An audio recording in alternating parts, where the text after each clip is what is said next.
Wali Kota Makassar, Munafri Arifudin menemukan kabel-kabel semrawut di drainase, tepat di pertigaan Jalan AP Patarani, Jalan Raya Pendidikan, pada Rabu 18 Juni kemarin. Kabel semrawut itu ditemukan Munafri saat memimpin pembersihan drainase di lokasi tersebut. Keberadaan kabel itu, kata Munafri, sudah pasti mengganggu saluran air. Sampah-sampah akan tersumbat dan menghambat aliran. Kabel tersebut juga menghambat kerja petugas drainase. Mereka harus berhati-hati saat turun melakukan pembersihan.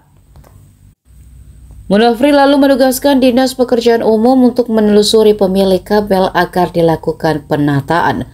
Sebab jika dibiarkan, maka ini akan terus menjadi ancaman banjir saat musim penghujan.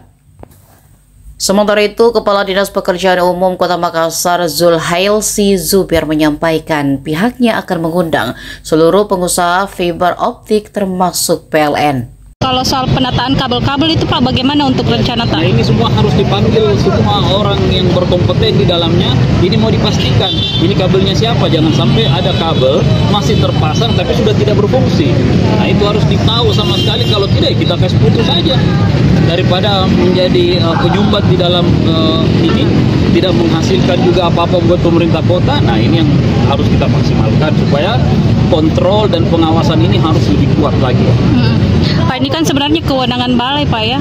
Kan makanya saya bilang kita kolaborasi, kewenangannya balai, yang kita minta izin kepada balai supaya kita merespon ini. Karena kalau di sini kalau kita cuma bekerja parsial, bekerja di wilayah kita sendiri, saya pikir tidak akan menyelesaikan masalah. Harus punya kemampuan kolaborasi yang baik supaya apa yang menjadi kewenangannya bisa kita intervensi sama-sama, bisa kita selesaikan bersama-sama. Kalau cuma dibilang hanya kewenangan lah, terus nanti kalau banjir yang kena siapa? Kan tidak dipilih-pilih orang yang mau kena banjir, semuanya akan berdampak. Nah, inilah tugasnya kita, fungsinya kita sebagai pemerintah untuk menyatukan semuanya ini, untuk membangun kolaborasi bersama, untuk bisa bersama-sama mengintervensi apa yang menjadi urusan-urusan di luar wilayah kita secara bersama-sama. Pak, ini kan satu drainase itu selesai dulu sudah cukup atau masih perlu ditambah? Saya tinggal tunggu dari PU, dan yang kedua yang kita harapkan juga PU sudah mulai melakukan mekanisasi. Artinya penggantian kemampuan manusia sangat terbatas dalam hal proses bekerja dengan manual. Ya, kita akan mencari beberapa alternatif teknologi yang mungkin bisa membantu untuk pengerukan sedimen lebih cepat, lebih efisien, dan tidak terlalu banyak membutuhkan orang. Pak, ini kan banyak biasa pegangan kali Ciliwung yang di atas saluran drainase berdiri, akibatnya sangat susah untuk dikeruk.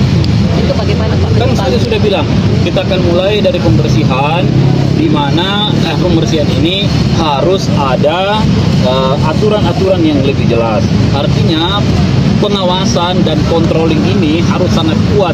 Jadi tidak boleh lagi ada bangunan-bangunan yang di atas jalur pembuangan, seperti ada biasa toko-toko yang ada di atas got. Bagaimana mau dibersihkan gotnya kalau tidak bisa orang kasih bersih?